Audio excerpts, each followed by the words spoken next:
Hey guys, welcome to our conversation on conservation, part 5. Here today, we're going to be talking about wildlife and the wild youth in the Philippines with our very special guest, our WWF Philippines newest National Youth Ambassador, Robbie Domingo. Hey Robbie. Hey, what's up, Gab? Hi, Hey hi. Robbie. I just want to say hi to all the people watching right now. For some strange reason, whenever you say those words, grabe yung kilig ko. Kasi, kasi parang bata pa lang talaga ako. I look up to you na eh. No, but seriously, bata pa lang ako. WWF has been this certain brand actually, this certain organization na which takes care actually for wildlife, and it's an international brand, and I'm so happy to be part of this family. So thank you so much for welcoming me. Once again, sa lahat ng mga nagtatanong, especially sa Facebook, I got my friends right there watching me. Hindi po ako si Mark Nelson. Ako po si Robin Domingo, and we're gonna be having lots of fun as we talk about our wildlife, lalong-lalo na yung mga guardians natin ng Tamaraws and how you could help as well. Yeah, for this conversation on conservation, this is actually a very special session because this would be for the benefit of our Tamaraw guardians who have lost their jobs during the COVID-19. So we would like to invite everyone to support our fundraising campaign in partnership with the Tamaraw Society of United Nations Development Program, or UNDP, for the displaced Tamaraw guardians in Mindoro whose livelihoods have been affected by the COVID-19 pandemic. I think in these challenging times, let us help the people who work tirelessly to protect our local wildlife. We're here not just to support the frontliners, but our environmental frontliners. Mhm. And by supporting our hardworking Tamaraw guardians, you are helping save the Tamaraws. That's true. So to donate, please refer to the QR code flashed on the screen right now, or check out the link in the pinned comment. So thank you guys for all your support. This Yeah. hopefully would be a great session about our Tamaraws and about our wildlife in the Philippines. Yep, maraming salamat sa lahat. Actually, we're gonna be joined by the father of Tamaraws, Sir Louis, later on. But initially, I got lots of questions actually, Gab, and you are the perfect person to answer these. Let's start with the obvious questions. Kasi nalilito pa rin ako eh. When you say Tamaraw, are they the same as Carabaos and Calabao? Actually, yun nga yung very common misconception with people in the Philippines na they always switch between the Carabao or Tamaraw. But actually, the Tamaraws are very much different from our Carabaos that we see around the Philippines. Because first of all, our Tamaraws are only found in one island province in the Philippines, which is in Mindoro. And they're actually much smaller. So they're called like dwarf buffaloes. So mas maliit sila than our regular carabao that we see. And actually their horns and their behavior are really different. Like their horns are V-shaped. So that's how you could really distinguish a tamaraw from a carabao. While the carabao's horns are shaped like a U or a big Yes. an inverted letter C. And the tamaraws are actually elusive. So they're wild and they can only be found in the plains of a mountain called Mount Iglitbako. Mount Iglitbako that's found in Iglitbako. Mindoro. Actually, I have some photos to share because like what the of what the tamaraw actually look like. Mm-hmm. Here you go.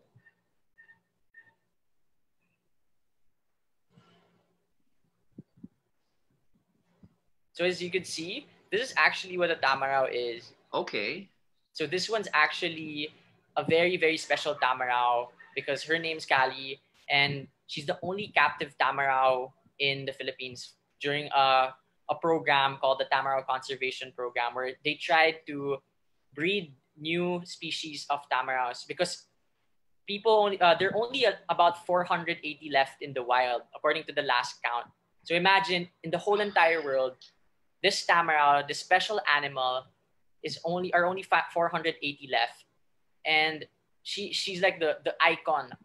Actually, the tamaraw is our national land mammal, Mm-hmm. and you could find them in this actually beautiful mountain landscape in Mount Iglitbaco. Is this your photo? My gosh, ganda. Yeah. So I actually had a chance to privilege to go to Mount Iglitbaco for a project. We were there to document and the rangers' jobs and the protectors' jobs and the whole place in Mindoro.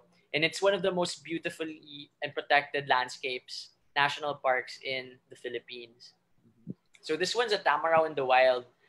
As you can see, they're very, very small. They actually look like a parang unicorn type in the wild grass. So what they do is that they go out of the jungle or the forest, the thick forest, then they would go into to the grasslands to go to the mud puddles. So that's where they spend most of their time when it's super, super hot. Because usually they only go out around like 5 a.m. in the sunrise or sunset, just so that they could like wade in the mud. Uh-huh. Is that the reason why they are called water buffaloes? Yeah, actually, that's a dwarf water buffalo. Okay. The tamaraws. So they're actually not as much. They don't really look so different with the carabaos because like when you see one, you might not know it's a tamaraw if it's far. But they're very elusive creatures, so they really like to hide.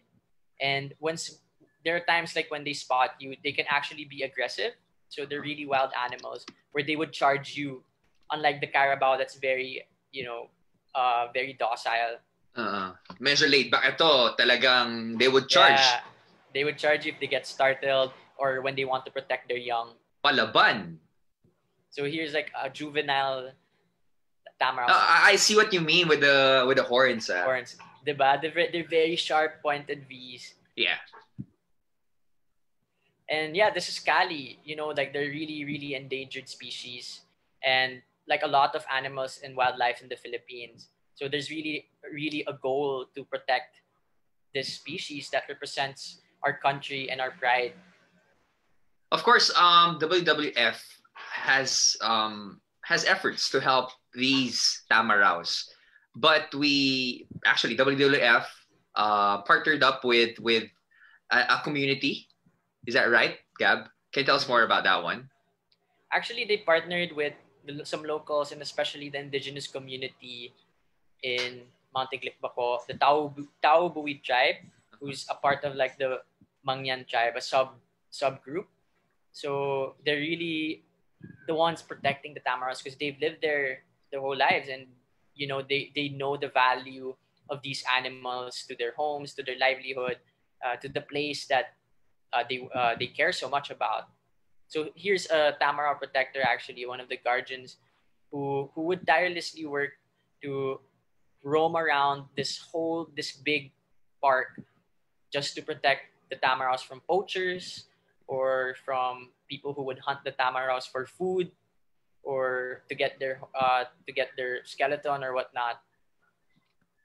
It's a really dangerous job because they're only 36 and you have to protect this whole park. Uh-huh. So they really have to work with the communities, also the local communities surrounding, to help support the livelihoods of our tamaraw guardians. Well, that I don't get actually, yung mga poachers na alam naman yung value ng mga tamaraws natin. And then here they are trying to capture these majestic animals, sell their parts. Why do you do that?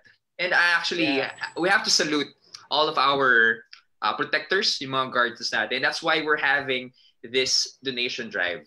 It's for them so that they can take care not just of the tamaraws but their families as well. If we, if we do our part, donate tayo sa kanila, we are actually helping them by helping their families, and kung okay yung family sila, syempre they would ensure that responsibility of taking care of our tamaraws. Some of the protectors actually have been working there for 20 years and plus, diba? Parang they've worked their whole life for this to save this animal from the brink of extinction. And it's something that you when you talk to the protectors, to these people, you really get inspired and realize how much they value and care for these animals. Grabe, dami nilang stories, as in nakakaiyak talaga. Well, can you share one story? I'm sure that story will move everyone. Kasi WWF is doing its part to move to these kinds of locations to study these animals and help the community as well. But I'm sure with that kind of story, it will move people to not just donate, but really move forward and think about, the sustainability and how to conserve as well. What's Yeah, one story that actually, you can share? actually, one story is when I got to meet and live with Kuya Kokoy. He's actually a Tamaraw guardian. He's the lead of the he's the lead of the Tamaraw conservation program. And he's the one that really, dedicated his whole life. That even if he earns minimal, like he could find another job elsewhere, right, to earn more money. But he really devoted his life. That he even shares stories of the Tamaraws to his kids, to his family, and there are actually a lot of there's some documentaries right now of the Tamaraws that are really inspiring with Kuya Kokoy, Kuya Ed, and other protectors. Grabe, like, and what's sad is actually they're contractual. Uh, Mm-hmm. so once a pandemic or a crisis happens, they're like their job of saving this animal, which is their passions, also stop because if they have to remove some protectors from the job in patrolling these tamaraws, the tamaraws would be left, unprotected. They're not safeguarded anymore, and it's a really tough job because sometimes they don't even have rice for for their patrolling. They don't Uh-huh. have so much food, and you have like these rangers who have to go around the park for days or nights just to secure the place. Mm-hmm. 'Di ba? Parang if you can only meet one or interview Kuya Kokoy, Kuya Ed, or the other protectors, grabe talaga. Well, hopefully Kuya Kokoy is well right now, and I would love to meet Kuya Kokoy, in the future. Pero we have heard the story, guys. Especially those who are watching via Facebook. Would like to invite everyone to support our fundraising campaign once again in partnership with the Tamaraw Society of United Nations Development Program for the displaced Tamaraw Guardians in Mindoro, whose livelihood have been affected by COVID-19. In these challenging times, let's help the people who work tirelessly to protect our local wildlife. And if you're looking for the code, you just have to refer dun sa pinned comment. And, you know, any amount actually would matter.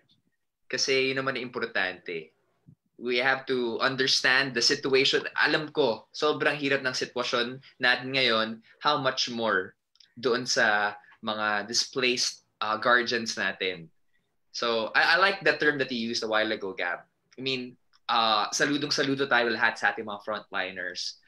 But right now, we're asking, and kumakatok kaming lahat sa inyong mga puso to really care about our environmental frontliners as well. Kasi, at the end of the day, guys, these are the people who would take care of of our wildlife.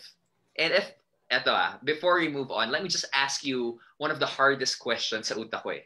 Gab, you said nasa Mindoro sila, 'di ba? Nasa Mindoro sila. Ako, nasa QC ako eh. Ano naman ang kinalaman ko sa mga Tamaraw sa Mindoro? Why should I care about these animals? It's simple because we're Filipino. They're our pride, as I've said, and they if you don't care for what we have and we don't value these species and animals, how could you care for your own country, for your people living in QC, right? It's really about empathy and understanding and caring about these creatures, about being aware about the tamaraws, the other animals that we have, and other flora and fauna in the Philippines. Because if you start to care even for the smallest creature, right? You get to care for people more, and That's true. that's where change comes from. That's true. That's why 2022, if you are gonna be running, I will vote for you, Gab. That's a promise. That's a promise. I think Pero, I think we can vote. yeah, go We ahead, go can ahead. vote one of our the Tamaraw King. I think the I love father that of the one. Tamaraws who's here to actually share more about these species because he has worked with WWF for so long for the different projects and the different communities for Tamaraw. So our project coordinator, no other than Sir Louis Caraan. Hi, Sir Louis. Ayan, may Tamaraw. We told you guys, he is really the father of Tamaraw right here. Nice to have you, Sir Louis, right here. Hi, Gab. Sorry I'm late. Medyo galing pa doon sa isang call eh. Sorry. No problem. We know how busy you are, and actually, we are just grateful na kasama ka sa aming conservation conversations right now. We're talking about Tamaraws, and you are actually one key and important people na pwedeng maging resource speaker for this kind of topic. Can you tell us more about the Tamaraws? Well, una yung Tamaraw, ang common name niya ay dwarf water buffalo. Scientifically, ang tawag sa kanya ay Bubalus mendorensis. Parang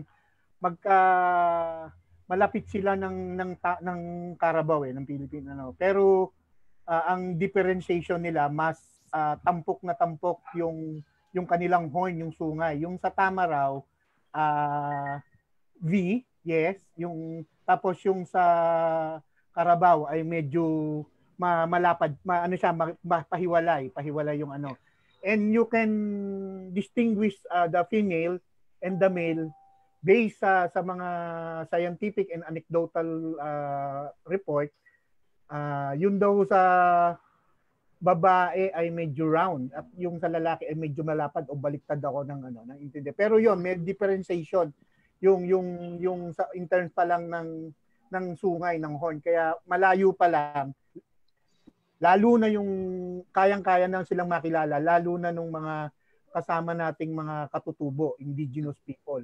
And sa katawan naman, mas malaki ang lalaki ang bull kaysa kumpara sa babae. Medyo yung kumpara mo sa mga lalaki, maliit yung babae. So, yun nga, it's only found in the Philippines, particularly in Mindoro Island. 100 years ago or ang kanilang population ay nakakarating pa hanggang sa lower land or lower part ng Mindoro. Pero nowadays, you can only find them sa upper area, which is itong ang may malaking concentration ng population, itong Mount Iglit Baco Natural Park. Yeah, and actually si Gab told us and shared us some stories, and I'm sure you got stories as well, lalong-lalo na with the protectors of these Tamaraws. Yeah, could you share some stories? Yes, yung siguro before I go to that, siguro konting background lang para kasi bakit ba biglang pumasok sa eksena diyan ng WWF. So originally we started our work year 2012 2020. So dahil tayo ay science-based organization, ang gusto nating i-provide doon sa conservation work ng Tamaraw ay yung science. So from there, gusto natin talagang magkaroon ng malalim na pag-aaral at scientificong batayan pagdating sa usapin ng Tamaraw. So we install some 4 units of motion sensitive cameras para malaman natin yung kanilang population, yung movement as well. Yes. Tapos paano ba sila paano ba sila nag-share ng kanilang mga habitats sa ibang species na nandoon sa loob ng PA. And then yung changes ng habitat. Halimbawa, kasi kung wala nang pagkain din yung Tamaraw, hindi na siya pupunta.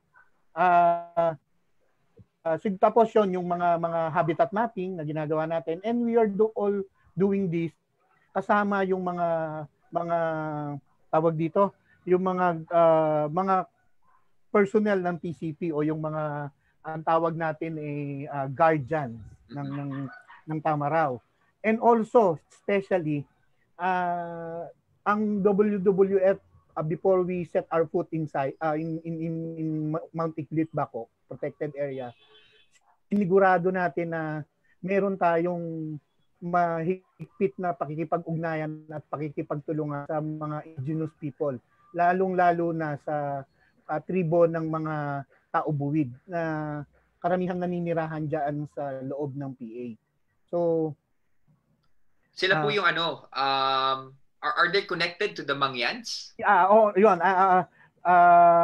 Sila ay, according sa mga literature, sila ay isang sub-tribe ng Mangyan. Nakapaloob sila sa Mangyan tribe. Tapos, isa sila dun sa mga sub-tribe. May mga iba-iba pa yung tribe sa loob eh. May mga, nakalimutan ko na yung ibang mga tawag sa kanila. Pero bukod sa tao-buwid, meron pa.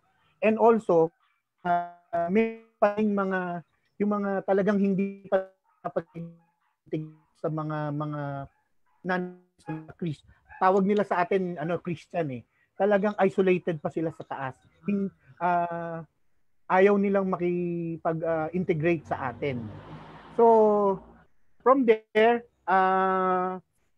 yung effort natin mas pagtulong doon sa bukod doon sa pangalagaan at proteksyonan ang Tamaraw, sinabay din natin yung pagbibigay tulong sa mga katutubo. Kasi alam nyo, wala pang mga programa, even government programs, NGO programs, nandyan na yung mga indigenous people.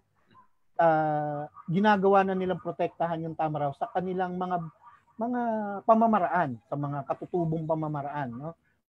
Siguro si Gab, maikwento paano kami nagkasama na kami ni Gab sa loob minsan eh. Actually hindi, napapasok siya sa loob sa PA pag nasa labas ako pa lang yung magpapalit sa kanila. So nakita niya paano yung mga katutubo, na nagwo-work sa TCP, yung mga volunteers nila, paano sila kumikilos diyan. And for the information of the people watching, you have mentioned before na hindi ganun kadali makapasok dun sa PA, sa protected area. Yeah. Even WWF nahirapan po na makapasok. And for me, I told you this, Sir Louie and Gab, na para sa akin, may good thing doon eh. Kasi parang dadaan ka talaga sa butas ng karayom. And that just goes to show kung gaano kahigpit yung IP natin, yung community na yon, and pinapakita rin doon kung gaano kahalaga sa kanila yung Tamaraw. Yes. So, unang-una, before tayo makapag-implement ng program diyan, hindi tawag dito, inubligan nila tayo na mag-secure ng pre-prior informed consent ng lahat ng leader ng mga katutubo.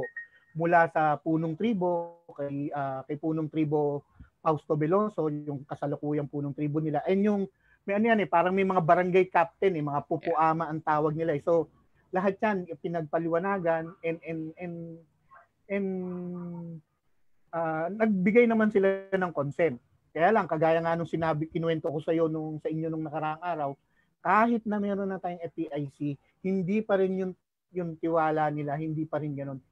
Not only to WWF, even other NGOs working inside. And I perfectly understand. Imagine 480 Tamaraws left, not just in the Philippines, but in the world. Yes. Ganun katindi yung mga numbers na napapakinggan natin. That's why this donation drive is really important. If you care about wildlife, if you care about the Philippines, just like what Gab said, kung Pilipino ka, dapat matamaan ka. Kasi ito yung isang dahilan kung bakit nagiging Pilipino tayo. Diba? Tsaka gusto ko lang ding bigyan na yung Tamaraw conservation work ay hindi lang work ng iisang institusyon. Walang iisang institusyon na makakapagsabi na siya yung may alam paano proteksyonan, paano i-conserve. Ang dito ay yung pagkakasama-sama nating lahat. Sa bahagi ng government, sa bahagi ng civil society, ng NGOs, yung ating pagtutulungan. Kasi yung lahat tayo, ang bawat isa sa atin may ino-offer sa table. Merong specialty. Di ba? Meron siyang ano na i-offer niya eh. Like na pwedeng hindi kayang i-provide ng ibang organization around, no? So maganda 'yon, sama-sama nating tulong-tulungan itong pangangalaga sa tama raw. At ganoon din, sabay natin siguraduhin pangangalaga sa kapakanan ng mga katutubo. Siguro hindi ko lang nabanggit sa inyo, yun nga yung kasabay doon sa programa ng WWF, ini-ensure natin na yung issue ng food security ng mga katutubo ay nandyan para hindi na sila maobligang mamasukan sa mga o kumuha ng mga trabaho wherein na medyo agrabyado sila. Yeah. I can see the efforts naman. May efforts yung IP community natin with the farms, yung pagpaplano kanina, how to have a sustainable life. But what we're trying to say right here is that they need an amount to jumpstart their livelihood. Kasi kahit meron silang mga programs, it has been disrupted by this pandemic. Lahat naman tayo tinamaan, how much more sa kanila. Kaya we are asking for help. Diba? Tama naman. Ako naman po, whenever I think about Tamaraws, I think about, to be honest, coming from UP School, FEU. Pero right before that one, pag naalala ko ang Tamaraw, naalala ko yung piso. I'm not sure kung naabutan ni Gabian. Sa lahat ng mga youth natin, please help me and support me in this kind of rationality I'm throwing out. Sir Louis, since tayong wild youth dito, naabutan natin yan, di ba? Rizal sa kabilang mata. Yes, di ba? Magkabila yan eh. Oo, meron yan nung araw. Nung araw, yung ayan ang mga masakit pakinggan nung araw. Pero fact check, no? Nung sinabi mo nung araw, we're not just talking about yung halaga ng piso eh. We're talking about nung araw, it may have been hindi lang 480 Tamaraws, baka doble pa yan. And because of lack of responsibility sa sa ibang mga tao and because of conditions, naging 480 na lang. I'm just thinking the value of 1 peso, 'di ba? Nakita natin Tamaraw, 1 peso. Pero hindi lang 'yun ang value nung Tamaraw natin. Sana yung value na nakikita natin sa piso nung araw mag-iba kasi it's so much more than that one. The value of Tamaraws are priceless. Not just to us as Filipinos, but to us as human beings. We got lots of questions coming from Facebook. If you have questions, feel free to put them sa comment section below and we will entertain it as much as possible. We got this one question. Do we have expert veterinarians available sa protected area? It's a good question. Pwede kang akong sumagot? Yes, Sir Louis. Comsec, paki-take note si Sir Louis sasagot. Yes, we have. We have a on-call veterinarian na under siya ng Tamaraw Conservation Program ng DENR. Naka-base siya sa San Jose, Occidental Mindoro. So, yung si Calibasib, siya ang doktor niyan, siya ang nag-aalaga diyan. Tapos ayun, ganun yung call natin. And siya nga pala nakalimutan ko, yung effort ng WWF, we implement the project in partnership with the FEU, Far Eastern University. Kaya yung kanilang mga professor na mga vetmed diyan na natatanong natin, nakakamusta natin kung napagtatanungan, napakalaking tulong na nandiyan sila. Nagbibigay sila ng input. Sakto, no? Always charging. Yes. Ayan. Kaya kaway-kaway tayo sa lahat ng mga FEU friends natin and supporters, lalo na sa WWF. Sir Louis, maraming salamat po for the information, for the photos you have shared. And I'm sure we will charge forward. We will not charge this to experience dahil ayaw natin mangyari na napabayaan natin. That will not happen because of your support. May gusto po ba kayong sabihin sa lahat po ng mga nanonood ngayon in order to help our guardians and protectors para matulungan yung mga Tamaraws natin? Siguro una, gusto kong magpasalamat sa ating youth ambassador ng WWF for having me here. Salamat at pagbigyan niyo ako ng pagkakataon para magbahagi. Ikalawa, siguro yung sinasabi mo nga kanina, yung importansya ng Tamaraw. Wag nating hayaan na dumating yung panahon na makikita na lang sila ng mga susunod na henerasyon sa libro o sa larawan. Tawag dito, malaki yung ating responsibilidad kahit nasa Maynila tayo o anong nasaan man tayo, wala tayo sa Mindoro. Kasi ang Tamaraw ay isang national land animal declared by the Congress. No, yun ang tandaan natin. At kung ang US pinangangalagaan nila yung kanilang agila at ganun din tayo, isabay natin yung pakita rin din natin na proud tayo sa ating Tamaraw. At ang Tamaraw ay para sa ating lahat. At for diyan ay again maraming salamat Gab, Robbie, and sa buo ng Youth Ambassador. Thank you. Thank you. Tama yan. Salamat, Sir Louie. Ladies and gentlemen, the father of Tamaraws. Sir Louie, maraming salamat. Thank you. Bye-bye. Thank you so much. We want to thank Sir Louie once again. He is really a busy man and he took that initiative to be with us right here sa ating conservation conversation.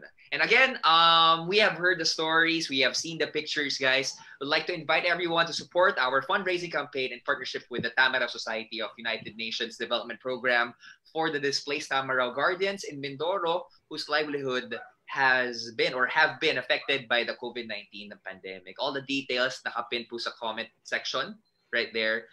Please, let's charge forward and help the protectors, the guardians of our national pride. That's our national treasure. But more talks. Let's have more conversations about conservation dito sa ating wild youth. Again, Gab, maraming salamat. Initially, sobrang kinakabahan talaga ako. We have the best of the best, the brightest of the brightest, the most passionate people in this virtual room together with you guys watching sa Facebook. And I would like to invite and have more people talk about this wildlife as we have other members of the National Youth Council. Gab, take it away. Yeah, we would like to invite Mina Lim, Dane, and Nikki Wang, my fellow National Youth Council. So hi Mina, hi Dane, hi Nikki. Oh my gosh. This is it. Hi Gab, hi Robbie. The wild youth. Ito na. I'll give this space to you guys. Thank you so much, Gab. Okay, we have been talking about the Tamaraws, okay? But moving forward, let's talk about wildlife in general. Before we launch this talk, nagpaka-wild youth ako, nag-IG live ako. At the age of 21 years old, excuse me. Wow. I asked some people kung magiging animal ka, bakit? Let's start with you, Mina. Since I know ikaw answer ka agad eh. And knowing you, Mina, may flora, may fauna ka pa. Kung magiging animal ako, bakit? Feel ko kasi, imagine yung mga animals, hindi nila masasabi kung ano yung emotions nila. Pero yung mga tao, parang may compassion pa rin sila sa animals, parang naiintindihan pa rin nila in a way. So, feel ko, kaya gusto ko maging animal kasi para maraming may paki sa akin. Oh, wow. Hugot ba yan? But to be specific, if you were to choose, kung magiging isang wildlife animal ka, ano?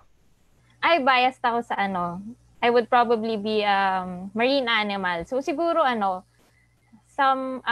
animal na migratory so I can travel the world. Ganyan. Oh, wow. May ano ba? Specific animal in mind? Siguro butanding. Oh. Okay, interesting. How about you, Nikki? Yes, I think this is actually a really good question. And Mina had a wonderful answer because one of the animals that came to mind for me was a dolphin. But I am going to go a different route and answer that I would definitely be a Palawan hornbill. So they're a type of hornbill that is endemic to Palawan, and I've spent a lot of time there. I actually worked there for 2 months Oh, wow. when I took a gap year before university. So I was living in El Nido, working with the tourism department, and just seeing how much tourism has affected these birds, these beautiful, beautiful birds, which call the islands home, was a pretty life-changing experience. And they're just gorgeous. And, they get to enjoy the incredible environment for their entire lives. So definitely Palawan Hornbill. And I love to fly. So we got Butanding and Palawan Hornbill. Dane, no pressure with the answers, but kailangan ma-pressure kung paano sumagot si Nikki. Okay. We got candidate number 3, Dane, answering this question. Okay. Candidate number 3, Dane. So, siguro if I will be an animal, cleaner wrasse. Hello. Wow! Yung cleaner wrasse, i-explain ko na lang. Okay.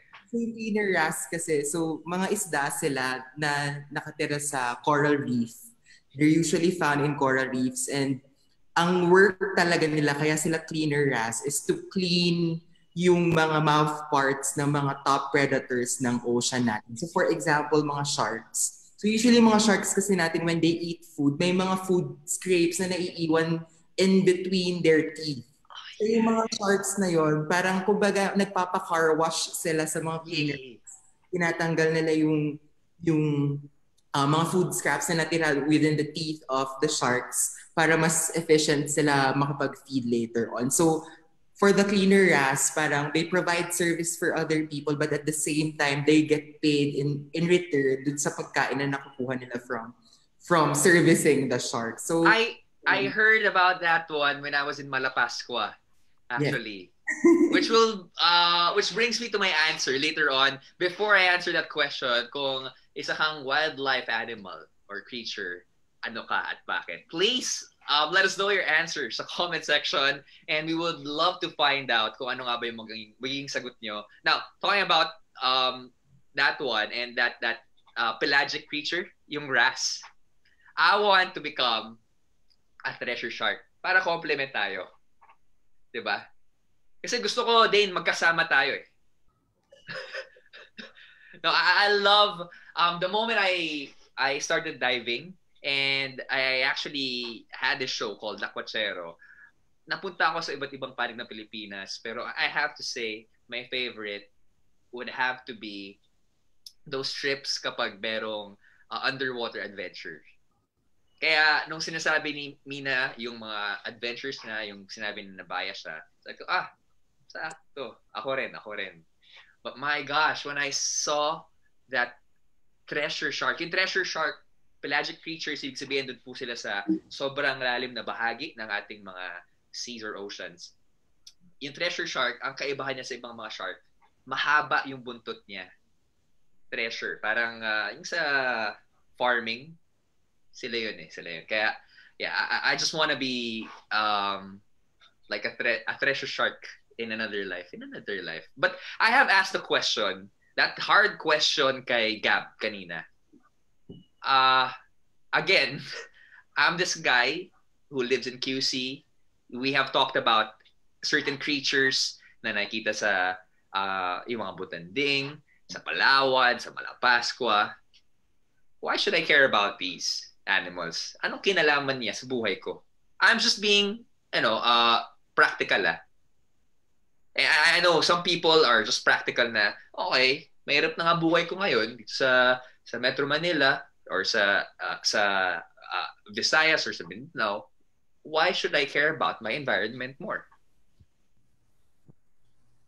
Robbie, I'd love to take this one and I guess start us off, because I feel like my answer is going to be pretty general, and then Mina and Dane can get into all the technical detail. But I think something that's very, very important for people to understand, especially nowadays when climate change is such a pressing issue, is that all the different animals, plants, different species that we share our world with all interact to create the environment and the resources that we all use.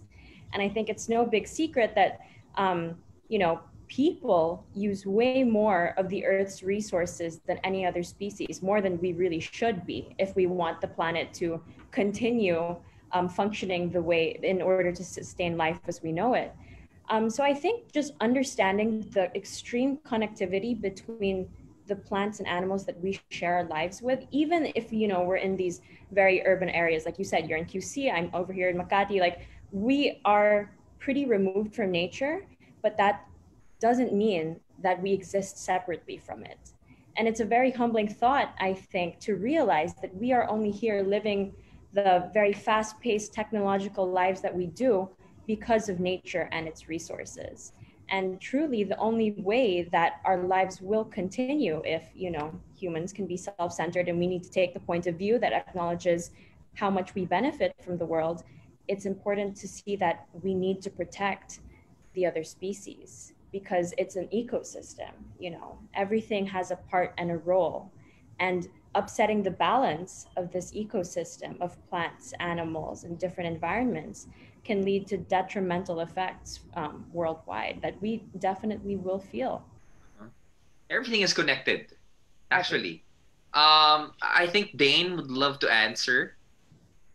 In relation to why do we need to care, I think it's sort of like connected to our identity as Filipinos. And for a country that boasts na we're one of the 17 mega diverse countries all over the world, I think it's important that even if we brag about these organisms, these wildlife, it's important that we take care of these animals, of these plants. Kasi sila naman talaga basically yung dahilan kung bakit may napagmamalaki tayo bilang Pilipino.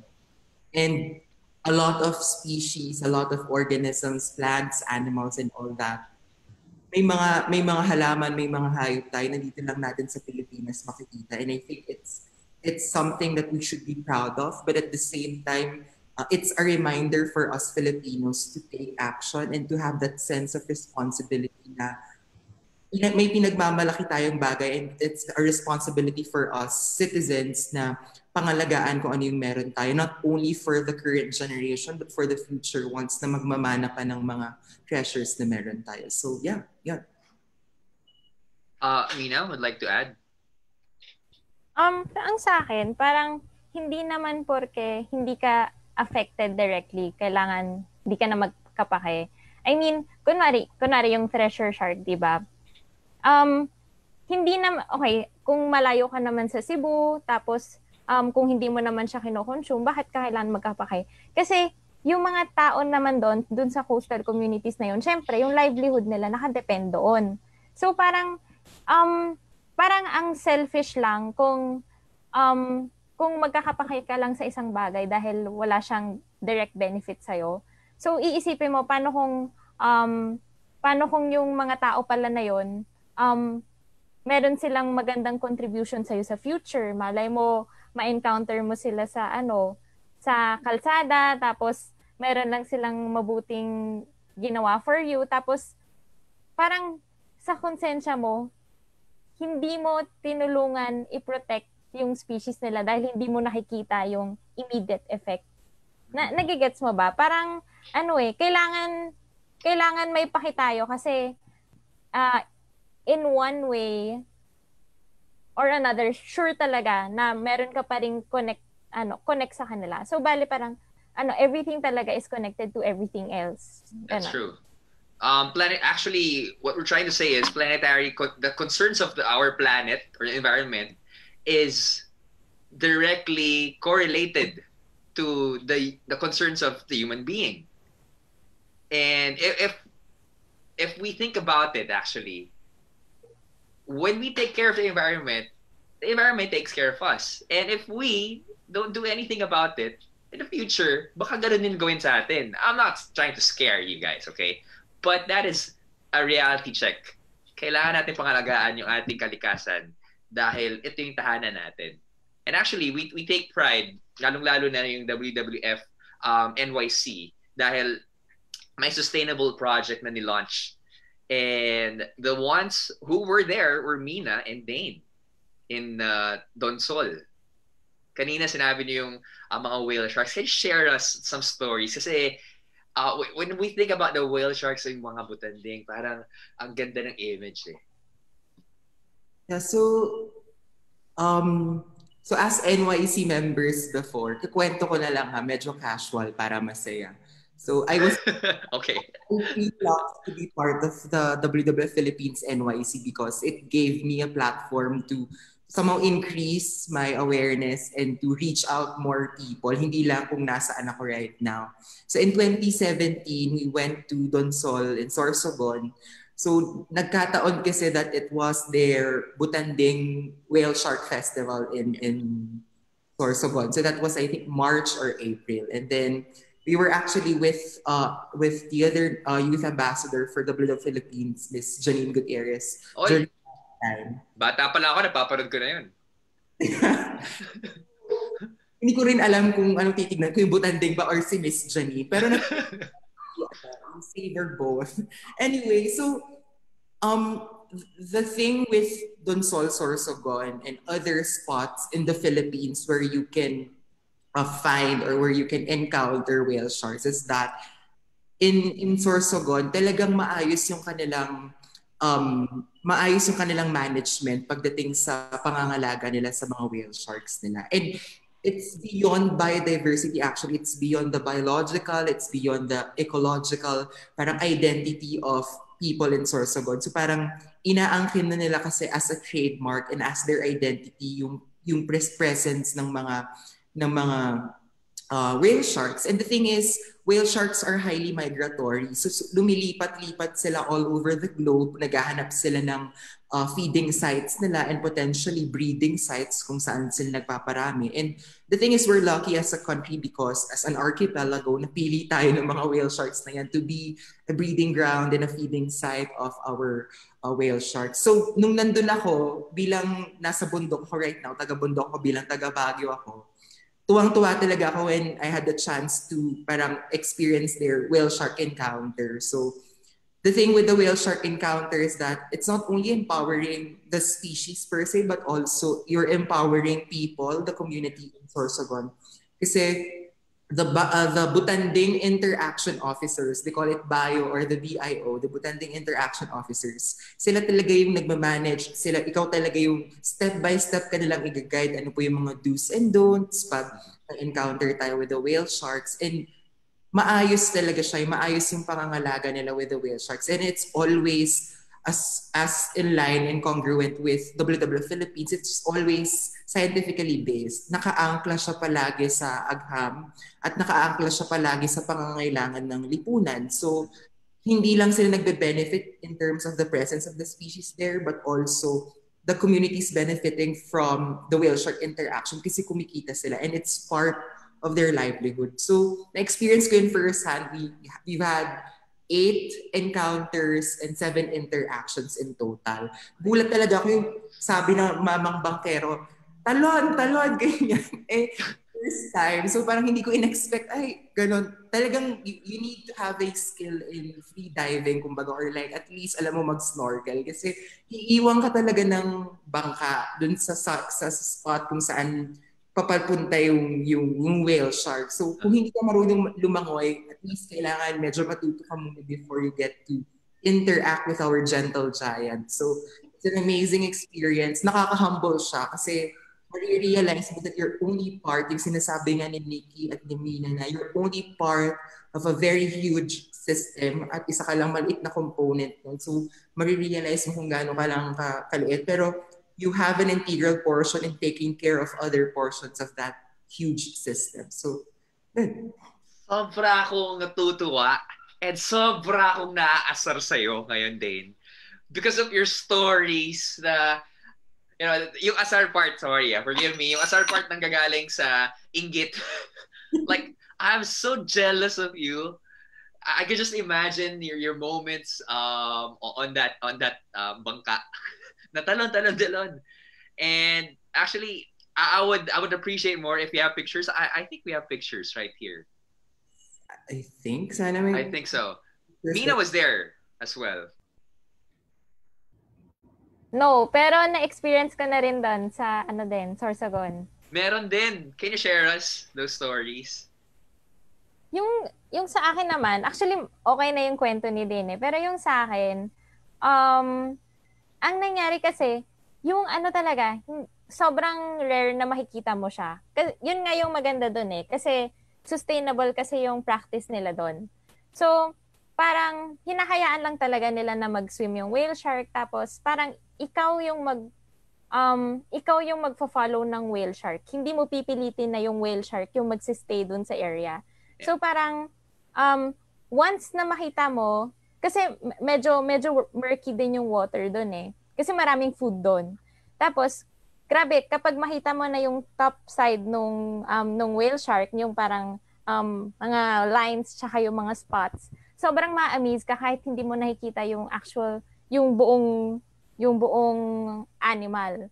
Kasi wala nakikita mo na ay, meron pala tayong mga ganitong klase. Imagine yung biggest fish nakikita lang sa waters ng Pilipinas.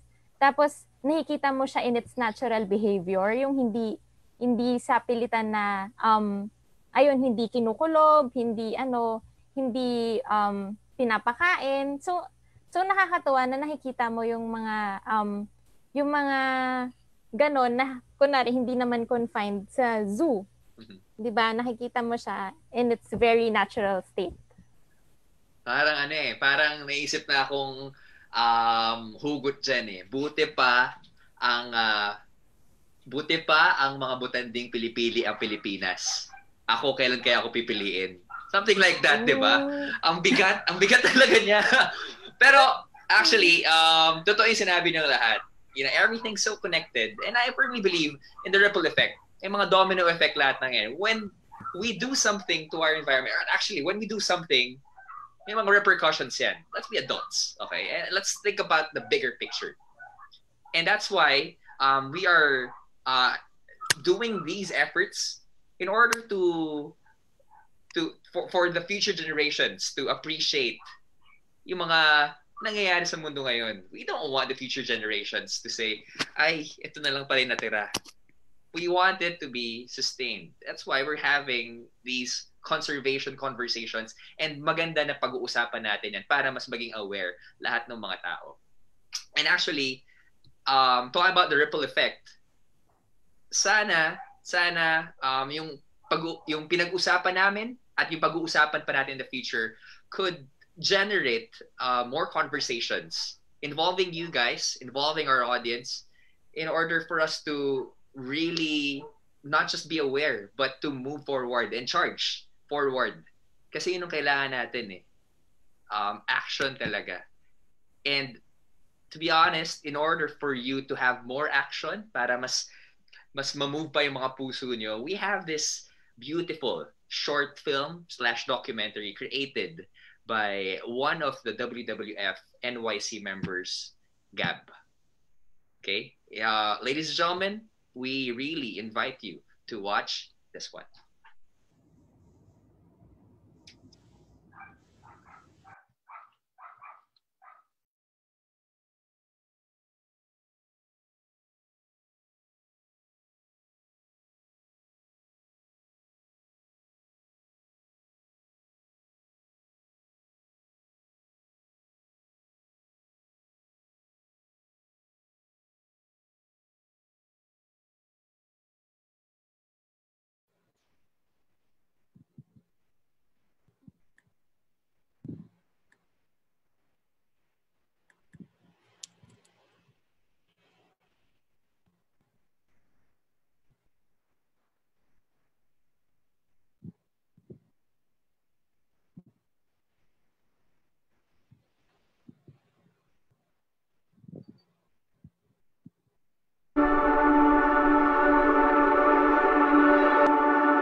Ako po sir ay si Jeronimo Barcena. Ang palayaw ko po is Kukoy. Kasalukuyan po akong nagtatrabaho sa Tamaraw Conservation Program bilang isang team leader para po magkonserba sa mga tamaraw at sa iba't iba pa pong hayop ilang. Napakahalaga po para sa amin ang Mount Iglit Baco sapagkat Dito po naninirahan ng ating ipinagmamalaking tamaraw sa buong daigdig po. Nasasalamin naman po sa atin ang tamaraw bilang isang simbolismo sapagkat nabubukod tangi po ang tamaraw tsaka wala po sa ibang bansa, kumbaga dito lang po talaga siya matatagpuan. So kami po ay nagsasagawa ng mga pagkukonserba sa pamamagitan po ng pagkakandak ng IEC Information Education Campaign sa mga nakapalibot po sa Mount Tiglit Baco National Park at saka sa na rin po focus group discussions nang sa ganun po maunawaan nila at maliwanagan nila kung gaano talaga kahalaga ang ating tamaraw na pinapangalaga.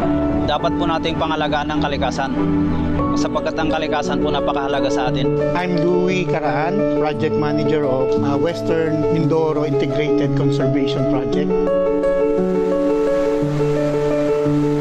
Environmental conservation is everybody's business. Hindi to business lang ng NGO, hindi to business lang ng government. Lahat tayo na namumuhay dito sa daigdig ay may tungkulin, may papel na dapat gampanan.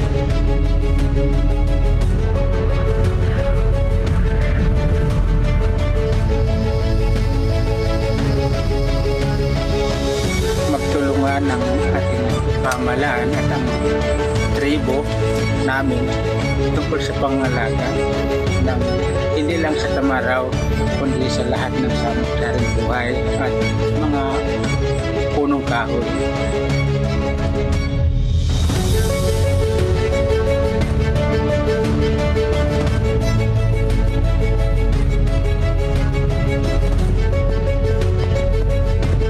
Buhay ng katutubo ay kaduktong ng buhay ng tamaraw. Kung wala yung tamaraw, wala na sila. Kung wala na yung katutubo, wala na rin ang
My gosh!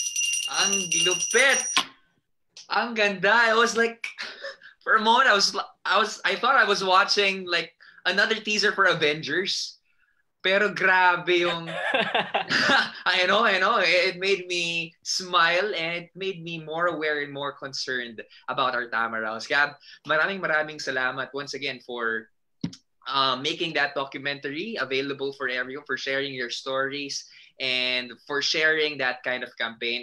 We would love to thank all of our NYC members, kay Mina, kay Nikki, kay Dane, and of course, Gab. Maraming salamat, Sir Louie, for taking that initiative and sharing us lots of stories on why we should really care about our environment. Gab, please invite everyone to charge forward and be part of this amazing campaign. Yeah, this wouldn't have been possible without the tamaraws and our tamaraw protectors talaga.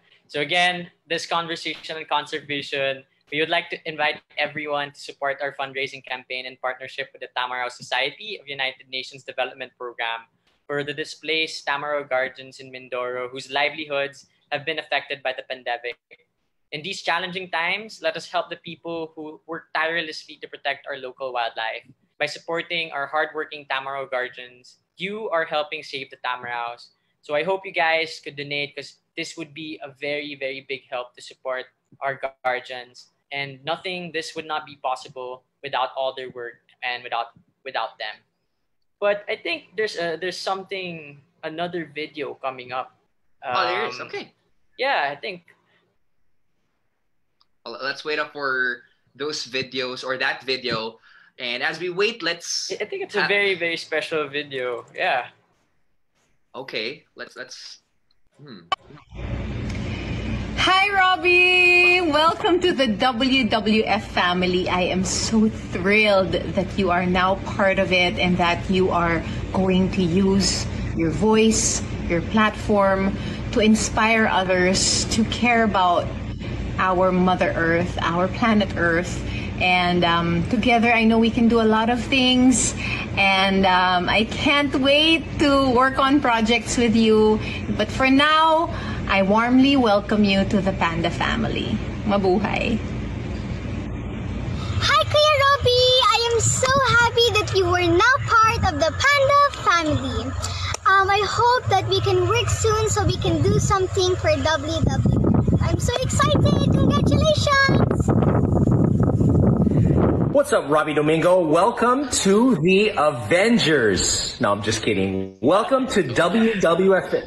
You know what? No, I take that. We're better than the Avengers. We save the planet. That's our job. Anyway, looking forward to meeting you and looking forward to beating up on the Avengers and saving the planet one tree at a time. All right, take care.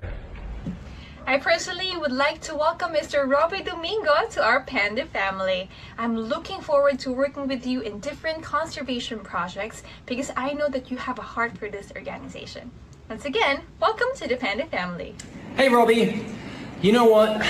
Revilson and I got some very sad news the other day. WWF told us that we're not qualified to be youth ambassadors. Man, all this time we thought we were, but we were just ambassadors.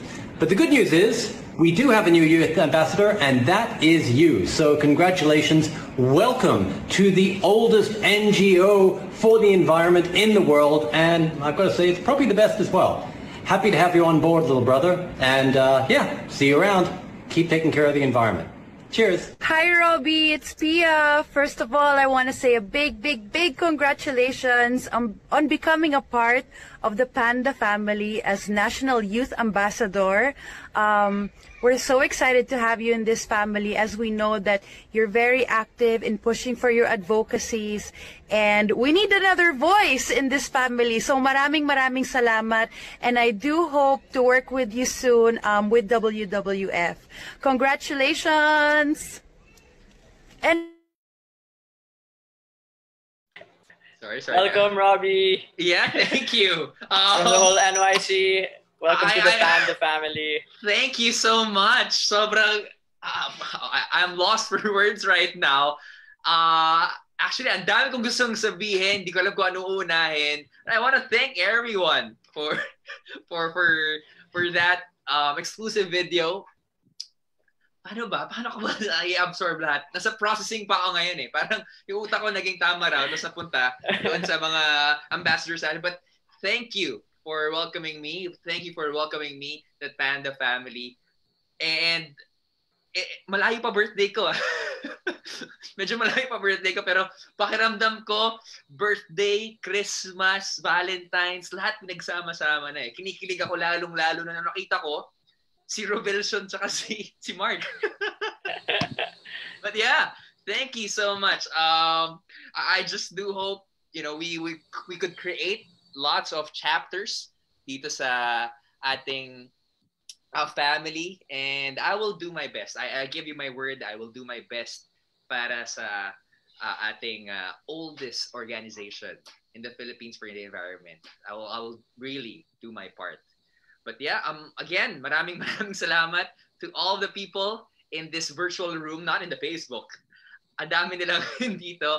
And to the NYC, maraming salamat, Sir Mael, Miss Obel. Wow. Parang, nga, no? It feels like my birthday, actually. But to end everything up, let me just reiterate yung ating conservation conversation. May link po tayo dyan. Please, let's help our protectors of the Tamaraws. And I got this Tito knock joke to end this discussion. Let me give this to Dane. Okay. Yeah! Ayan, Dane! Natatawa na. Okay. Okay, Dane. Knock, knock. Who's there? Tama raw. Tama raw.